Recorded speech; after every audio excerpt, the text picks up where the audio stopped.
ইন্নামা ইয়াতাযাক্কারু উলুল আলবাব। আল্লাহ তাআলা এরপরেই বলেন, যারা জ্ঞান অর্জন করেছে, জ্ঞানী যারা, তারাই একমাত্র আল্লাহর নিদর্শনকে গ্রহণ করে। বলে সুবহানাল্লাহ। আল্লাহ তাআলা অন্য আয়াতের মধ্যে বলেন, দুনিয়ার যত মানুষ রয়েছে, দুনিয়ার যত আবেদ রয়েছে, যত ইবাদত গুজার রয়েছে, সব থেকে আল্লাহ তাআলাকে বেশি ভয় করে একমাত্র উলামায়ে কেরাম। কোরআন শিখাও ছেলে মেয়েকে, ওহে মুসলমান, জান কবজের সময় তোমার হইবে রে আসান। শুনছেন না আপনারা সবাই? কেন?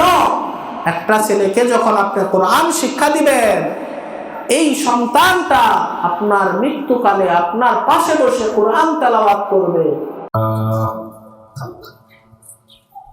আলহামদুলিল্লাহিল্লাযী লাউলা লুতফুহু মাহতাদাইনা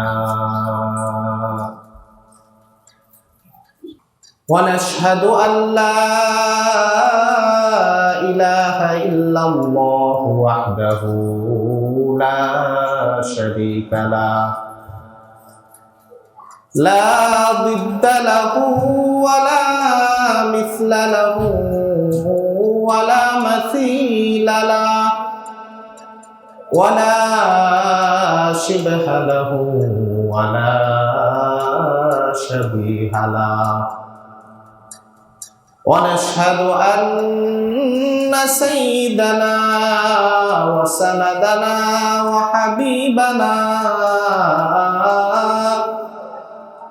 وحبيب ربنا وأولانا ومولانا محمدا عبد الله ورسوله الذي نزلت به السكينة عليه أنفسنا وأهلينا فدينا ولولاه ما عرفنا الحق ولا درينا صلى الله عليه وعلى آله وأصحابه الذين شهدوا بدرا وحنينا أما بعد فأعوذ بالله من الشيطان الرجيم بسم الله الرحمن الرحيم اقرأ باسم ربك الذي خلق الإنسان من علق اقرأ وربك الأكرم الذي علم بالقلم علم الإنسان ما لم يعلم. وعن أبي هريرة رضي الله تعالى عنه قال رسول الله صلى الله عليه وسلم من سلك طريقا يلتمس فيه علما سهل الله له به طريقا إلى الجنة وما اجتمع قوم في بيت من بيوت الله يتلون كتاب الله ويتدارسونه بينهم إلا نزلت عليهم السكينة وغشيتهم الرحمة وحفتهم الملائكة وذكرهم الله في من عنده. صدق الله مولانا العظيم وصدق رسوله النبي الكريم ونحن على ذلك لمن الشاهدين والشاكرين والحمد لله رب العالمين سبحانك لا علم لنا إلا ما علمتنا إنك أنت العليم الحكيم সবাই দরুদ ইব্রাহিম পাঠ করি আল্লাহুম্মা সাল্লি আলা মুহাম্মাদ ওয়া আলা আলি মুহাম্মাদ কামা সাল্লাইতা আলা ইব্রাহিম ওয়া আলা আলি ইব্রাহিম ইন্নাকা হামিদুম মাজিদ আল্লাহুম্মা বারিক আলা মুহাম্মাদিন ওয়া আলা আলি মুহাম্মাদ কামা বারাকতা আলা ইব্রাহিম وعلى آل إبراهيم إنك حميد مجيد আলহামদুলিল্লাহ আল্লাহ পাকের দরবারে অসংখ্য অগণিত শুকরিয়া জ্ঞাপন করছি। মহান রব্বুল ইজ্জত ওয়াল জালাল আমাদের উপরে অত্যন্ত দয়া করে মায়া করে মেহেরবানি করে আল্লাহ তাআলা দুনিয়ার অসংখ্য অগণিত আল্লাহর বান্দাদের মধ্য থেকে যাচাই করে বাছাই করে আল্লাহ তাআলার মহান এক হুকুম জুমার নামাজ আদায়ের লক্ষ্যে আল্লাহ তাআলার ঘর মসজিদে আসার মতো বসার মতো তৌফিক দান করেছেন। প্রত্যেকেই নিয়ামতের শুকরিয়া আদায়ার্থে জবান খুলে অন্তর থেকে জোরে সুরে বলে আলহামদুলিল্লাহ। লক্ষ কোটি দুরূদ ও সালাম আকে নামদার তাজদারে মদিনা আহমদ মুস্তফা মোহাম্মদ মুস্তফা আকে নামদার সরকার দু আলম রহমাতুল লিল আলামিন শফিউল মুজনবিন হযরত মুহাম্মদুর রাসূলুল্লাহ সাল্লাল্লাহু আলাইহি ওয়াসাল্লামের আলী শান দরবার।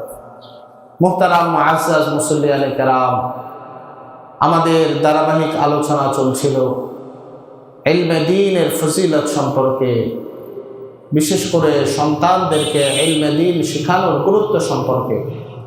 সেই ধারাবাহিকতায় আজকে ইনশাআল্লাহ আমরা ইলমের ফজিলত এবং আলেমের মর্যাদা সম্পর্কে কিছু আলোচনা আপনাদের সামনে উপস্থাপন করব।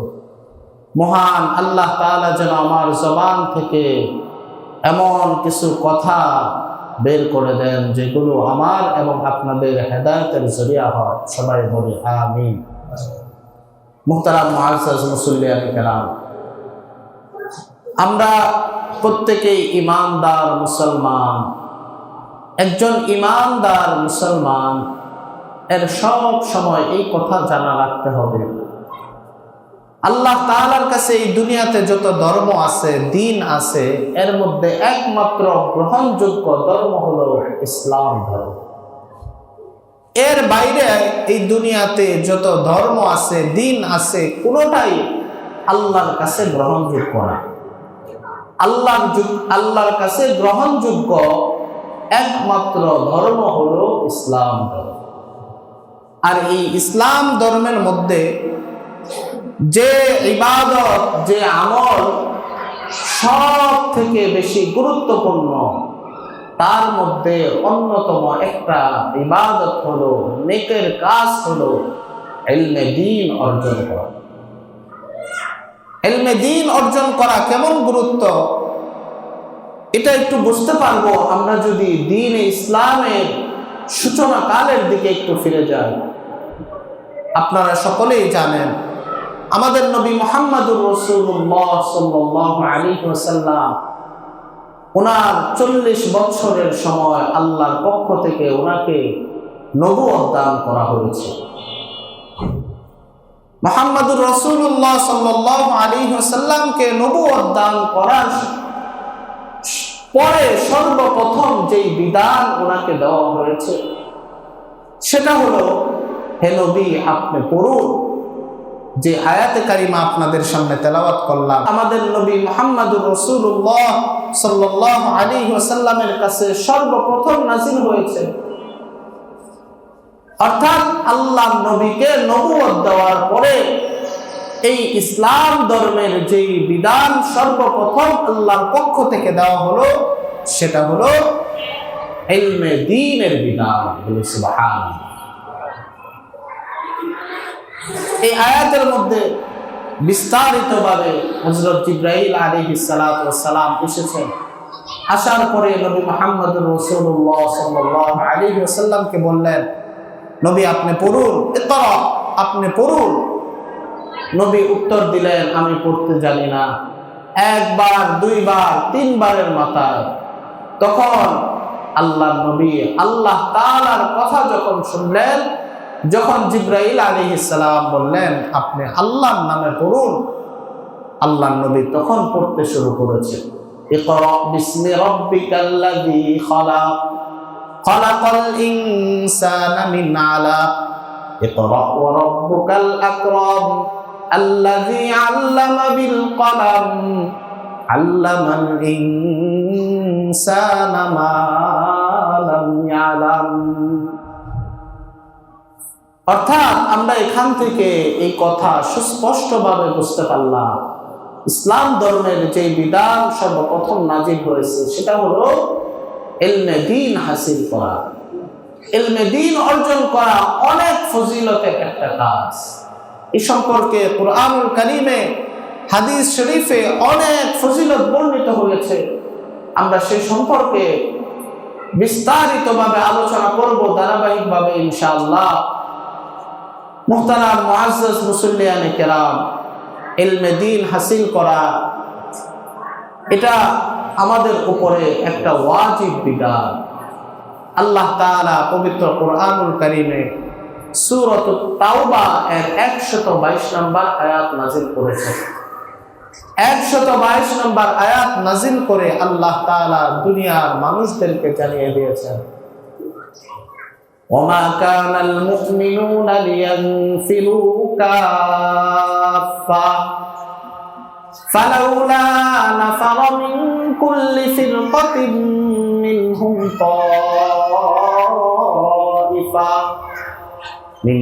طائفة ليتفقهوا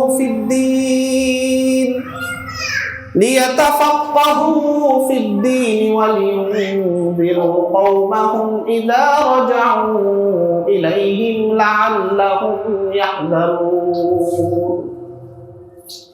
আল্লাহ তাআলা সূরাতুত তাওবার 122 নম্বর আয়াতের মধ্যে বলেন, দুনিয়ার ঈমানদার মুসলমানেরা, তোমাদের জন্য আল্লাহর পক্ষ থেকে বিধান হলো, তোমরা যখন জিহাদে বের হবে, আল্লাহর রাস্তায় তোমরা জিহাদ করবে, তোমরা সকলেই জিহাদের জন্য বের হয়ে যাবে না, বরং তোমাদের মধ্যে একটা বড় দল থেকে ছোট্ট একটা দল কেন বের হয় না, যারা ইলমে দ্বীন হাসিল করবে। আর তারা ইলমে দ্বীন অর্জন করবে, ইলমের বিষয়ে গভীর জ্ঞান রাখবে। আর যারা জিহাদে গিয়েছিল, আল্লাহ তাআলার রাস্তায় তার দ্বীনকে উঁচু করার জন্য বের হয়েছিল, তারা যখন জিহাদ থেকে তোমাদের কাছে ফিরে আসবে, তারা যেন গুমরাহ না হয়ে যায়, এই জন্য ইলম অন্বেষণকারী যারা আহলে ইলম, তারা তাদেরকে সতর্ক করবে যেন সবাই গুমরাহ না হয়ে যায়।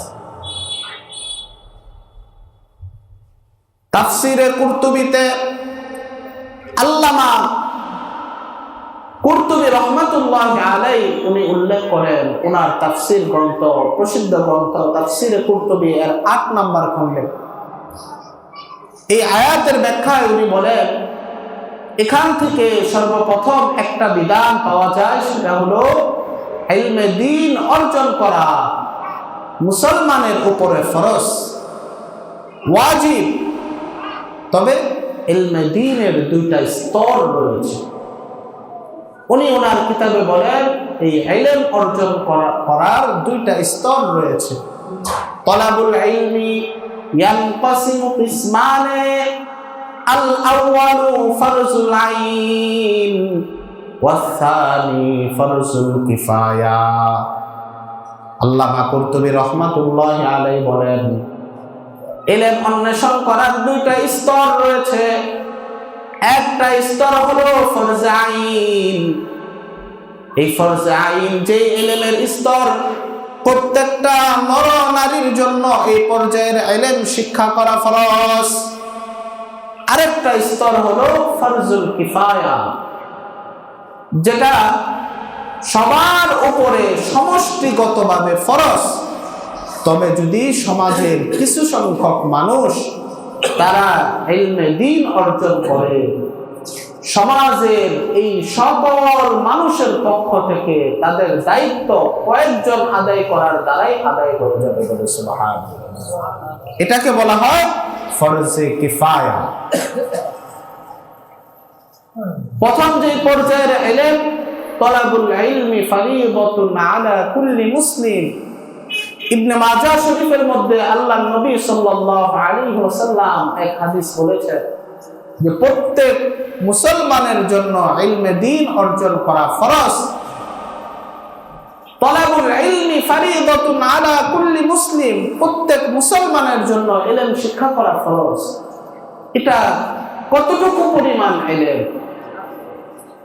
আল্লামা বুরহানুদ্দিন জারনুজি রাহমাতুল্লাহ আলাইহি ওনার কিতাবে লেখেন, প্রত্যেকটা ইমানদারের জন্য সে দ্বীনের যেই কাজগুলোর সম্মুখীন হবে, দ্বীনের যত কাজ তার দ্বারা করতে হবে তার উপরে আল্লাহ ফরজ করেছেন, এই প্রত্যেকটা কাজের যখন সে সম্মুখীন হবে সেই সময়ে সেই বিষয়ের জ্ঞান অর্জন করা তার উপরে ফরজ। অর্থাৎ এখন আপনার উপরে নামাজ আল্লাহ ফরজ করেছেন, নামাজ সম্পর্কে জ্ঞান রাখা আপনার জন্য ফরজ। এখন রমজান মাস, রমজান সম্পর্কে জ্ঞান রাখা আপনার উপরে ফরজ। এখন হজের মৌসুম, হজ করবেন, আপনার জন্য হজের বিধান জানা রাখা ফরজ। এখন কুরবানির সময় কুরবানির বিধান জানা থাকা আপনার জন্য ফরজ। এভাবে দ্বীনের যতগুলো শাখা আছে, প্রশাখা আছে, প্রত্যেকটা শাখা প্রশাখার জ্ঞান আপনাকে পূর্ণভাবে অর্জন করা ফরজ। যে বিষয় যখন আসবে তখন সেটা আপনার উপরে ফরজ হবে। যেটা এখনো আসে নাই, সামনে আসবে, সেটা আপনার উপরে সামনে ফরজ হবে। প্রত্যেকের জন্য, এভরিওয়ান, এটা সবার উপরে এই দায়িত্ব ফরজ। এই জন্য আমাদের সন্তানদেরকে ইলমে দ্বীন অর্জন করাইতে হবে, ইলম শিক্ষা দিতে হবে। আমরা বিগত জুমায় দুনিয়াবি ইলম এবং ইলমে দ্বীনের পার্থক্য বলেছি, দুইটার কি ফায়দা কি ক্ষতি এগুলো আমরা আলোচনা করেছি। আমাদের সন্তানদেরকে এই ফরজ পরিমাণ ইলম শিক্ষা দেওয়া আমাদের প্রত্যেকটা পিতামাতার উপরে দায়িত্ব, কর্তব্য। আগে নিজেরা শিখতে হবে, আমাদের সন্তানদেরকেও শিখতে হবে। দুই নম্বর যে ইলম ফরজুল কিফায়া, এটা হলো দ্বীনের প্রতিটা বিষয়ে গভীর জ্ঞান রাখা। দ্বীনের প্রতিটা বিষয়ে গভীর জ্ঞান রাখা এটা সকল মানুষের জন্য সম্ভব নয়। দ্বীনের প্রতিটা বিষয়ে গভীর জ্ঞান যদি প্রত্যেকটা মানুষ অর্জন করতে চায়, তাহলে আল্লাহর রাস্তায় জিহাদে বের হইতে পারবে না একদল মানুষ। আল্লাহর রাস্তায় জিহাদে বের হইতে পারবে না একদল মানুষ। ব্যবসা বাণিজ্যের কাজে বের হইতে পারবে না একজন মানুষ। এই জন্য এই ইলমটাকে ফরজে কিফায়া বলা হয়েছে।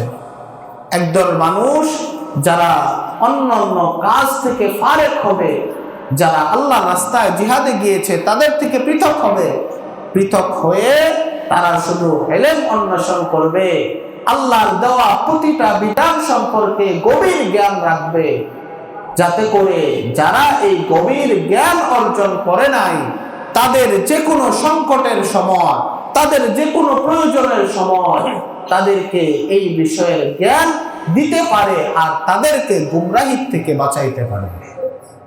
এই জন্য একদল মানুষের উপর ইলমে দ্বীন অর্জন করা এটা ফরজে কিফায়া।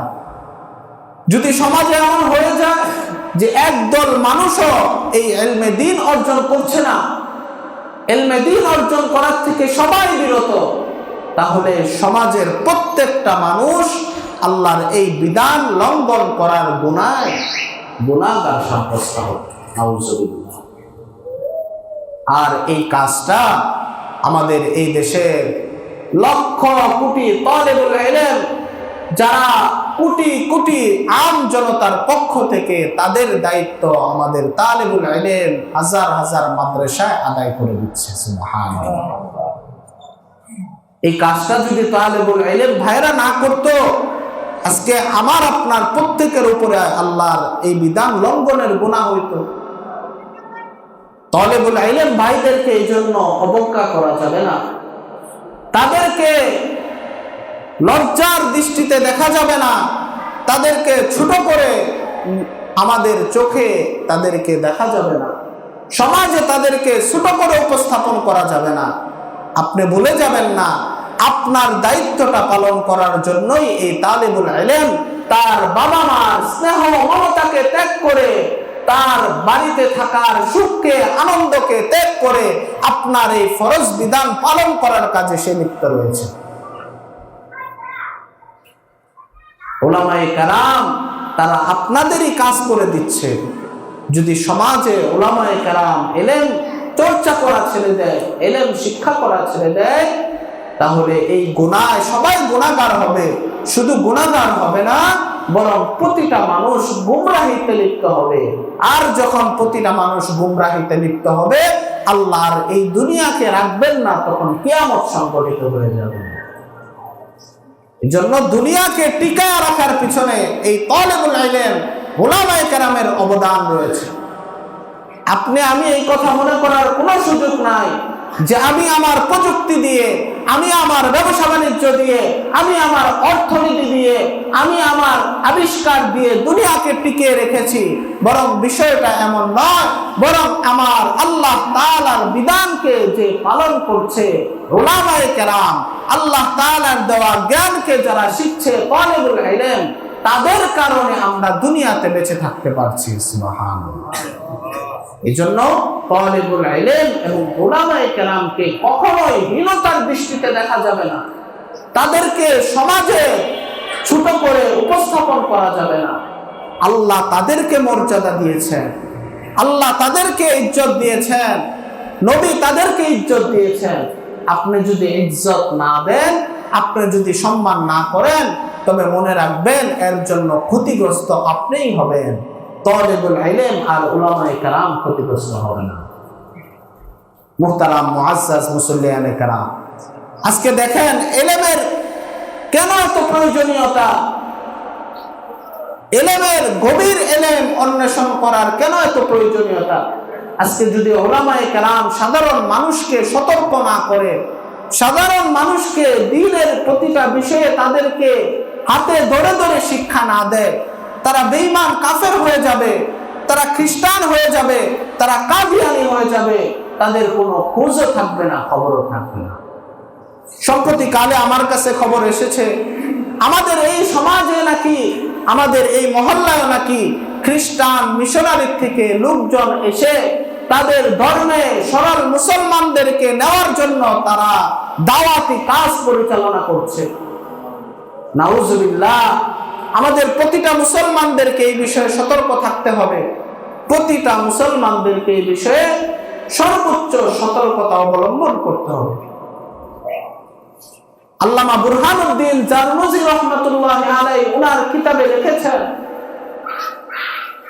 যে একজন ঈমানদারের জন্য আল্লাহ তাআলার তাওহীদের জ্ঞান, আল্লাহ তাআলার একত্ববাদের জ্ঞান কুরআন এবং হাদিস থেকে দলিল অনুসারে তার জানা থাকতে হবে। এটা তার জন্য জানা থাকা আবশ্যক। তবে যদি কোনো একজন ঈমানদার, সে একজন মুকাল্লিদ, সে আরেকজনের কাছ থেকে শুধুমাত্র শুনে শুনেই আল্লাহর তাওহীদকে বিশ্বাস করে নিয়েছে, আল্লাহ তাআলার নবীর হাদিস থেকে, কোরআন থেকে শোনার মাধ্যমেই শুধুমাত্র গ্রহণ করেছে, সে কোনো দলিল প্রমাণ জানে না, তিনি উলামায়ে কেরামের কাছ থেকে শুনেছে আর বলেছে আমরা এই বিষয়ে ঈমান এনেছি। আহলে সুন্নাত ওয়াল জামাতের আকীদা হলো এমন ঈমানদারের ঈমান গ্রহণযোগ্য হবে ঠিক, তবে সে যে আল্লাহ তাআলার তাওহীদ সম্পর্কে জানলো না, আল্লাহ তাআলার তাওহীদ সম্পর্কে কোরআনের আয়াতে কি বলে এটা জানলো না, হাদিস শরীফে আল্লাহর নবী কি বলে এটা জানলো না, এই জন্য সে গুনাহগার সাব্যস্ত হবে। বলেন, একজন ঈমানদার আল্লাহ তাআলার তাওহীদ সম্পর্কে জানা কোরআন এবং হাদিস থেকে এত বড় গুরুত্ব। আজকে আমার আপনার ভিতরে ইলমের চর্চা নাই, আমার আপনার সন্তানদেরকে ইলম শিক্ষা দেওয়ার কোনো স্পৃহা আমাদের মধ্যে নাই। আমরা শুধু দুনিয়াবি জ্ঞান শিক্ষা দেওয়ার জন্য সকাল বিকাল তাদেরকে নিয়ে ছুটছি, তাদের জন্য মেহনত করছি, তাদেরকে বিভিন্ন বিদ্যালয়ে দিচ্ছি, বিভিন্ন শিক্ষায় তাদেরকে শিক্ষিত করছি, কিন্তু আমরা ইলমে দ্বীন তাদেরকে শিখানোর থেকে বিরত থেকেছি। যার ফলশ্রুতিতে কি হয়েছে, আজকে সামান্য খ্রিস্টান মিশনারি, সামান্য কাদিয়ানীরা, সামান্য খ্রিস্টানরা, সামান্য ইহুদিরা, তারা সামান্য জ্ঞান দিয়ে আমার সরল মুসলমান ভাইদেরকে, সরল মুসলমান বোনদেরকে, তাদেরকে বিভিন্ন রকমের বুঝ দিয়ে তাদের মহামূল্যবান ঈমানটাকে ছিনিয়ে নিচ্ছে। নাউজুবিল্লাহ। এটা কেন হচ্ছে? আমরা আমাদের সন্তানদেরকে ইলম শিক্ষা দিচ্ছি না, আল্লাহর তাওহীদ শিক্ষা দিচ্ছি না, দ্বীনি ইলম তাদের মাঝে আমরা রোপণ করছি না, আমরা নিজেরাও শিখি না, সন্তানদেরকেও দ্বীনি ইলম শিখাই না। যার ফলে সামান্য জ্ঞান নিয়ে খ্রিস্টান মিশনারি থেকে তারা বিভিন্ন রকমের বই দেখে দেখে মানুষদেরকে দাওয়াত দেয়। সরল মুসলমান তারা তো বুঝে না, তারা অতি সহজেই তাদের ধর্ম গ্রহণ করে নেয়, তাদের সাথে হাত মিলিয়ে ফেলে, তাদের সাথে তাদের দলে অন্তর্ভুক্ত হয়ে যায় সামান্য স্বার্থের জন্য, দুনিয়াবি হয়তো কোনো লাভের জন্য, অথচ না জানার কারণে সে তার যে কত বড় ক্ষতি করলো। একজন ঈমানদারের ঈমান হলো দুনিয়াতে সব থেকে বেশি মূল্যবান। আপনার ঈমান যদি না থাকে, আপনার এই দুনিয়াতে যত ভালো কাজ করবেন, যত ইবাদত করবেন, বন্দেগী করবেন, একটারও কোনো মূল্য নাই, সব মূল্যহীন হয়ে যাবে। ইলম শিক্ষা করার ফজিলত অনেক বেশি। এই জন্যই আল্লাহ নবী সাল্লাল্লাহু আলাইহি ওয়াসাল্লাম ইলমের ফজিলত সম্পর্কে অসংখ্য অগণিত হাদিসের মধ্যে বলে দিয়েছেন। আল্লাহ তাআলা তার কালামুল্লাহ শরীফের মধ্যে অসংখ্য আয়াত নাযিল করেছেন ইলমের ফজিলত সম্পর্কে, উলামায়ে কেরামের ফজিলত সম্পর্কে, উলুল ইলম যারা ইলম অর্জন করেছে তাদের ফজিলত সম্পর্কে। আল্লাহ তাআলা পবিত্র কালামুল্লাহ শরীফে এক আয়াতের ভিতরে আল্লাহ তাআলা যেখানে নিজে সাক্ষী হয়েছেন, তার একত্ববাদের সাক্ষী দেওয়ার জন্য আল্লাহ তাআলা তার ফেরেশতাদেরকে সাক্ষী করেছেন, সেখানে আর দুনিয়ার কাউকে আল্লাহ সাক্ষী বানান নাই। আল্লাহ সেখানে আল্লাহর নিজের সাথে, আল্লাহর প্রিয় ফেরেশতাদের সাথে ঈমানদার মুসলমান যারা জ্ঞানী আহলে ইলম তাদেরকে শামিল করেছেন। বলি সুবহানাল্লাহ। আল্লাহ তাআলা সূরাত আলী ইমরানের মধ্যে আল্লাহ তাআলা বলেন, শাহিদাল্লাহু আন্নাহু লা ইলাহা ইল্লাহু ওয়াল মালাইকাতু ওয়া উলুল ইলমি কাইমান বিল কিসত। আল্লাহ তাআলা স্বয়ং নিজে এই বিষয়ের সাক্ষী দিচ্ছেন, আল্লাহ তাআলা তার ফেরেশতারা সাক্ষী দিচ্ছেন, এবং আল্লাহ তাআলার ফেরেশতাদের সাথে আহলে ইলম যারা তারাও সাক্ষী দিচ্ছে আন্নাহু লা ইলাহা ইল্লাল্লাহ, আল্লাহ তাআলা ছাড়া দুনিয়াতে আর ইবাদতের উপযুক্ত কেউ নাই। আল্লাহ তার ফেরেশতাদের সাথে আল্লাহ যেখানে নিজে সাক্ষী হয়েছে সেখানে আলেমদেরকে শামিল করে নিয়েছেন, আলেমদের ইজ্জতে বলি সুবহানাল্লাহ।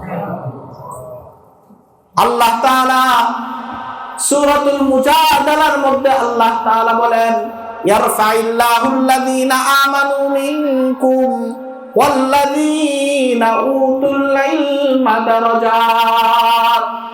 আল্লাহ তাআলা এই আয়াতের মধ্যে আলেমের মর্যাদা সম্পর্কে বলেন, দুনিয়ার মানুষেরা, দুনিয়ার মানুষের মধ্য থেকে যারা ঈমান গ্রহণ করেছে, ঈমান গ্রহণ করার পরে আল্লাহ তাআলা যাদেরকে ইলম অন্বেষণ করার সুযোগ দিয়েছেন, যারা ইলম প্রাপ্ত হয়েছে, ইলম শিখতে পেরেছে, আল্লাহ তাআলা ইয়ারফাইল্লাহুল্লাযীনা আমানু ওয়াল্লাযীনা উতুল ইলমা দারাজাত, আল্লাহ তাআলা তাদের মর্যাদাকে উন্নত করে দিয়েছেন, বলি সুবহানাল্লাহ।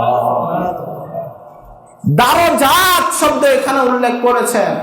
দারাজাতুন এক বচন, দারাজাত বহু বচন। আল্লাহ যে তাদের গুণ, তাদের মর্যাদা কত পরিমাণ উঁচু করবেন, কতটুকু উন্নত করবেন, এটা কেউ বলতে পারে না, স্বয়ং আল্লাহই জানে, বলি সুবহানাল্লাহ। আল্লাহ তাআলা আরেক আয়াতের মধ্যে আলেমের মর্যাদা সম্পর্কে বলেন, কুল হাল ইয়াস্তাউিল্লাযীনা ইয়ালামুনা ওয়াল্লাযীনা লা ইয়ালামুন। ও নবী, আপনি দুনিয়ার মানুষদেরকে বলুন, আপনি বলুন, হাল ইয়াস্তাউিল্লাযীনা ইয়ালামুনা, যারা আল্লাহ প্রদত্ত জ্ঞান ইলম অন্বেষণ করেছে, যারা জানে, আর যারা জানে না, তারা কি এক হতে পারে? তারা কখনোই এক না। ইন্নামা ইয়াতাযাক্কারু উলুল আলবাব।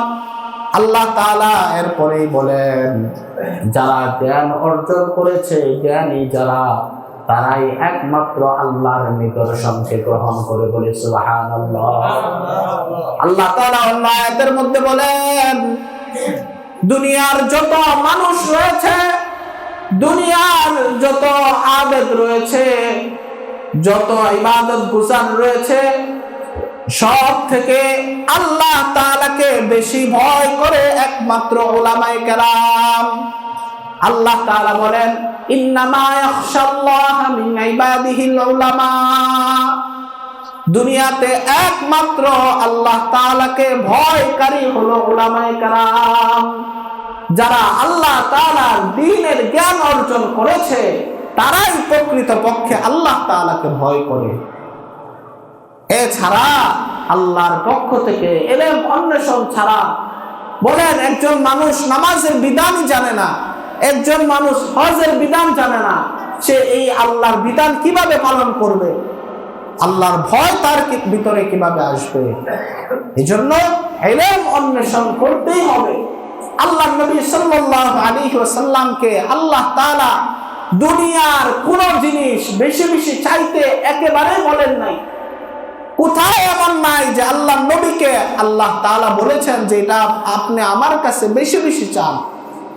একমাত্র জিনিস ইলম, এটাকে আল্লাহ নবীকে আল্লাহ স্বয়ং আদেশ করে, অকুর রব্বি জিদনি ইলমা। ওগো নবী, আপনি আল্লাহর কাছে প্রার্থনা করুন, হে আমার রব, আপনি আমার জ্ঞানকে বৃদ্ধি করে দিন।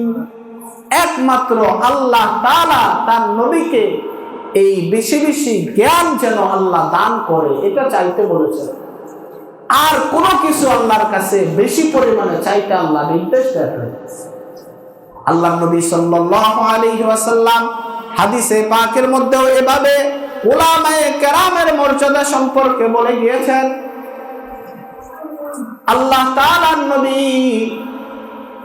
তাআলার নবী হাদিসের মধ্যে অসংখ্য হাদিস এমন রয়েছে যেগুলোর মধ্যে উলামায়ে কেরামের, তালিবানে ইলমের মর্যাদা সম্পর্কে বলে গিয়েছেন।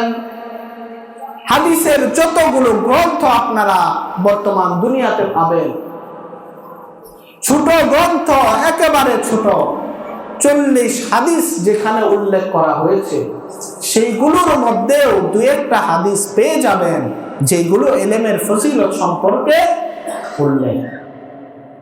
আর যত বড় বড় হাদিসের কিতাব রয়েছে, সহিহুল বুখারী, সহিহ মুসলিম শরীফ, সহিহ মিশকাতুল মাসাবি, এই সমস্ত কিতাবগুলোর মধ্যে ওনারা হাদিস উল্লেখ করতে যায় ঈমানের পরেই সর্বপ্রথম যে অধ্যায়টাকে উল্লেখ করেছেন সেটা হলো ইলমের অধ্যায়। হাদিসের মধ্যে এত বেশি গুরুত্ব ইলম অর্জনের যে যত বড় বড় কিতাব হাদিস সম্পর্কে লিখেছেন, সর্বপ্রথম যে অধ্যায় কায়েম করেছেন সেটা হলো ঈমানের অধ্যায়, দ্বিতীয় অধ্যায় কায়েম করেছে ইলমের অধ্যায়। কেন? ঈমানের পরে একজন ঈমানদারের সর্বপ্রথম দায়িত্ব হলো ইলম অন্বেষণ করা, আগে আল্লাহর বিধিবিধান সম্পর্কে জানা। যদি আল্লাহর বিধিবিধান সম্পর্কে নাই জানে তাহলে সে মানবে কিভাবে বলেন? এই জন্য ঈমানের পরে সর্বপ্রথম কাজ হলো ইলম অর্জন করা, দ্বীনি ইলম শিক্ষা করা। বুখারী শরীফের মধ্যে মিশকাতুল মাসাবিহের মধ্যে প্রথমে ঈমানের কথা উল্লেখ করার পরেই তারপরে ইলমের কথা উল্লেখ করেছেন সবিস্তারে। সেখানে অনেকগুলো হাদিস ওনারা নিয়ে এসেছেন। এত এত হাদিসের মধ্য থেকে অল্প দু একটা হাদিস আপনাদের সামনে বলি, আলোচনার রীতি টানবো। হযরত আবু হুরায়রা রাদিয়াল্লাহু আনহু হতে বর্ণিত, عن أبي هريرة رضي الله تعالى عنه سمعت رسول الله صلى الله عليه وسلم الدنيا ملعون وملعون فيها إلا ذكر الله وما والاه وعالم أو متعلمون। হযরত আবু হুরায়রা রাদিয়াল্লাহু আনহু আল্লাহর নবী মুহাম্মদুর রাসূলুল্লাহ সাল্লাল্লাহু আলাইহি ওয়াসাল্লাম থেকে শ্রবণ করে বর্ণনা করেন, আল্লাহর নবী বলেছেন, দুনিয়ার মধ্যে যা কিছু রয়েছে, দুনিয়াতে যা কিছু আছে, দুনিয়ার সব কিছু এবং দুনিয়ার মধ্যে যা কিছু, সমস্ত কিছু আল্লাহ তাআলার পক্ষ থেকে লানত প্রাপ্ত। তবে একমাত্র আল্লাহ তাআলার জিকির হলো এই লানতের বাইরে। আর আল্লাহ তাআলার জিকিরের সাথে আনুষঙ্গিক যে বিষয়গুলো আছে এগুলো হলো আল্লাহ তাআলার এই লানত প্রাপ্তের বাইরে। আর হলো আলেম এবং যারা ইলমে দ্বীন অর্জন করার ছাত্র রয়েছে তারা। সুবহানাল্লাহ। চারটা জিনিস বাদে দুনিয়াতে যা আছে সব জিনিস মালউন, লানত প্রাপ্ত। এগুলোর ব্যাপারে আল্লাহ তাআলা লানত করেছেন, নবী লানত করেছেন। শুধু চারটা জিনিস, আল্লাহর জিকির, জিকিরের সাথে অনুগামী যে বিষয়গুলো, এবং আলেম এবং ছাত্র যারা ইলমে দ্বীন অর্জন করেছে। আবু হুরায়রা রাদিয়াল্লাহু আনহু আরেক হাদিসের মধ্যে উল্লেখ করেন, عن أبي هريرة رضي الله تعالى عنه قال قال رسول الله صلى الله عليه وسلم من سلك طريقا يلتمس فيه علما سهل الله له به طريقا إلى الجنة وما اجتمع قوم في بيت من بيوت الله يتلون كتاب الله ويتدارسون بينهم إلا نزلت عليهم السكينة وغشيتهم الرحمة وحفتهم الملائكة وذكرهم الله في من عنده। আবু হুরায়রা রাদিয়াল্লাহু আনহু থেকে বর্ণিত হাদিস, আল্লাহর নবী সাল্লাল্লাহু আলাইহি ওয়াসাল্লাম বলেন, মান সালাকা তরিকান ইয়ালতামিসু ফীহি ইলমান সাহহালাল্লাহু লাহু বিহি তরিকান ইলাল জান্নাহ।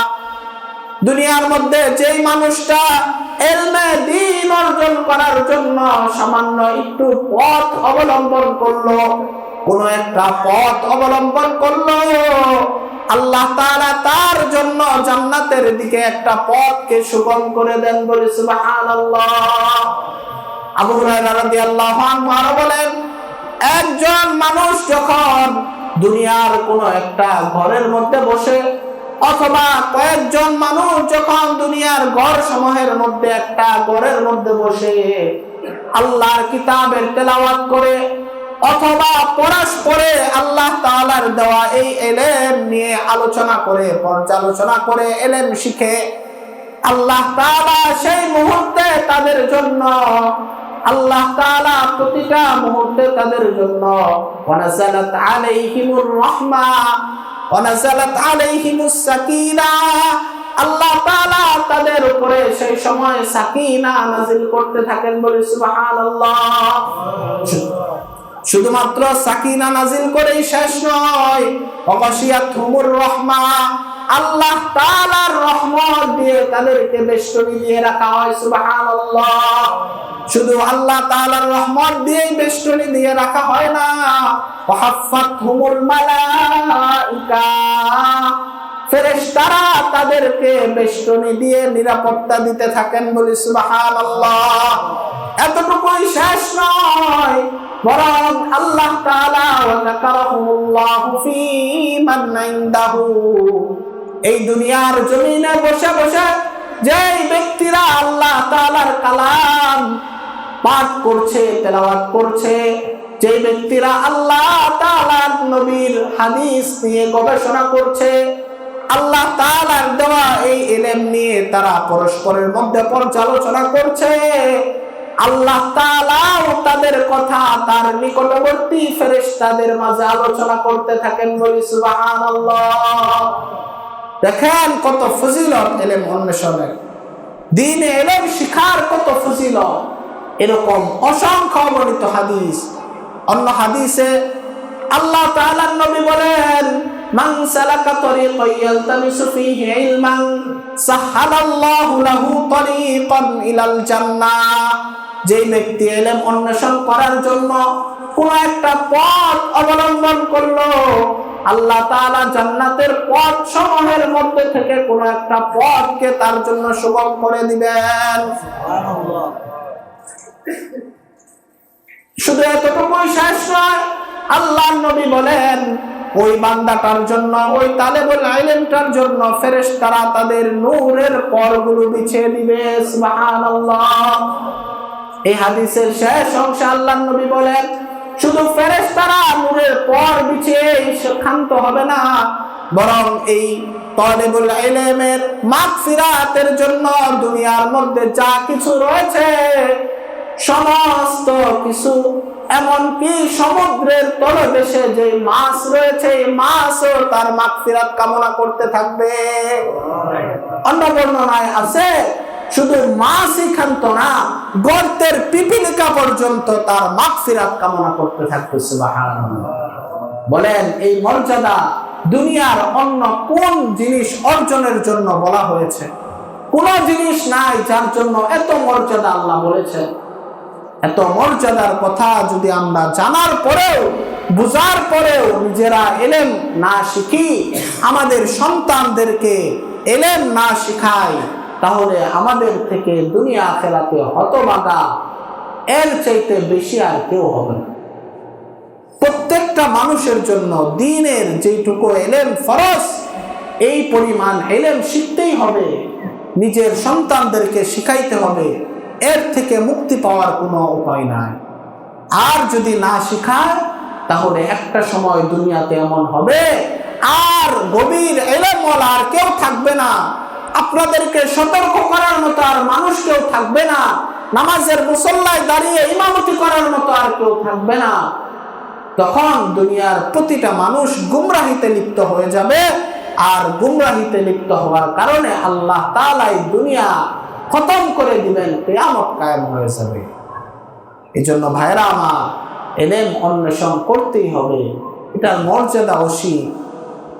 এখন বর্তমান সময়টা ডিসেম্বর মাস, প্রায় বাংলাদেশের প্রতিটা প্রতিষ্ঠানেরই শিক্ষার বৎসরের শেষ প্রান্তে বাৎসরিক পরীক্ষা হয়ে গিয়েছে। এই সময়ে আপনাদের সন্তানগুলো যে যেখানে পড়তেছে সেখান থেকে এই শেষ সময়ে নিয়ে আসেন, তাদেরকে দ্বীনে ইলম শিক্ষা দেন। ভাইরা আমার, যদি দ্বীনে ইলম শিক্ষা দেন, আপনাদের দুনিয়া আখিরাত দুইটাই সুন্দর হবে। আপনাদের দুনিয়ার জীবনও সুন্দর হবে। দুনিয়াতে একজন আলেম ওই রকম পাবেন না যে সন্তানের কারণে তার পিতামাতা দুনিয়াতে আখিরাতে লাঞ্ছিত হয়েছে, কিন্তু অসংখ্য অগণিত এমন শিক্ষিত আছে যাদের কারণে দুনিয়ার প্রতিটা পাটে পাটে পিতামাতা লাঞ্ছিত হচ্ছে, আখেরাতের কথা তো বললামই না।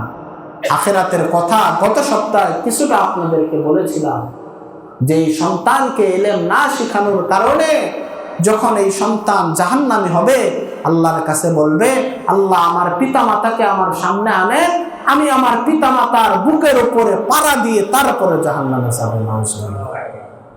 এই জন্য সন্তানদেরকে কোরআন শিখান, ইলম শিখান। আপনার সন্তানদেরকে যদি ইলম শিক্ষা দেন, কোরআন শিক্ষা দেন, আপনার মৃত্যু যখন হবে এই সন্তান আপনার পাশে বসে বসে কোরআনের তেলাওয়াত করবে, বিতাড়িত শয়তান থেকে আপনার ঈমান রক্ষা হবে, আপনি ঈমান নিয়ে দুনিয়া ছেড়ে অন্ধকার কবরে যাইতে পারবেন।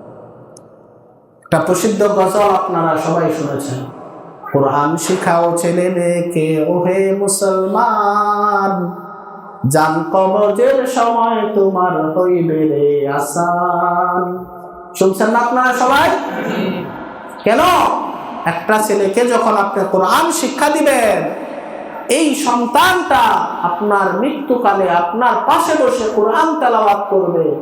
বিতাড়িত শয়তান যেই সময় আপনার সামনে বাবার রূপ নিয়ে আসবে, মায়ের রূপ নিয়ে আসবে, আপনার বন্ধুর রূপ নিয়ে আসবে আপনার কাছ থেকে ঈমানকে কেড়ে নেওয়ার জন্য, এই সন্তান তার কোরআন তেলাওয়াত দিয়ে শয়তানকে তাড়াইতে থাকবে, শয়তানকে দূরে রাখবে, আর আপনি সহজেই ঈমানদার অবস্থায় আল্লাহর কাছে যাইতে পারবেন। এই জন্য ভাইরা আমার, দ্বীনে ইলম শিক্ষার অনেক ফায়দা। আমাদের মাদ্রাসাতেও জানুয়ারি মাস থেকেই নতুন বছরের ভর্তি কার্যক্রম হবে। আপনারা আপনাদের সন্তানদেরকে, ছেলে মেয়ে তাদেরকে মাদ্রাসায় নিয়ে আসবেন। ছোট বাচ্চাদের জন্য আমরা এই বছর দ্বীনে ইলম শিক্ষার ব্যবস্থা করব ইনশাআল্লাহ, যেটাকে কিন্টার গার্ডেন বলে, এটা আমরা করবো ইনশাআল্লাহ। আপনাদের এই ছোট ছোট বাচ্চাদেরকে মাদ্রাসায় নিয়ে আসবেন, ইলম শিক্ষা দিবেন। আল্লাহ তাআলা আমাদের সবাইকে আহলে ইলম হিসাবে কবুল করুন। আল্লাহ তাআলা আমাদের প্রত্যেকের সন্তান আদিদেরকে একজন পাক্কা আলেম হিসাবে, খাঁটি আলেম হিসাবে, পাক্কা সচ্চা তালিবুল ইলম হিসাবে কবুল করুন। আমিন।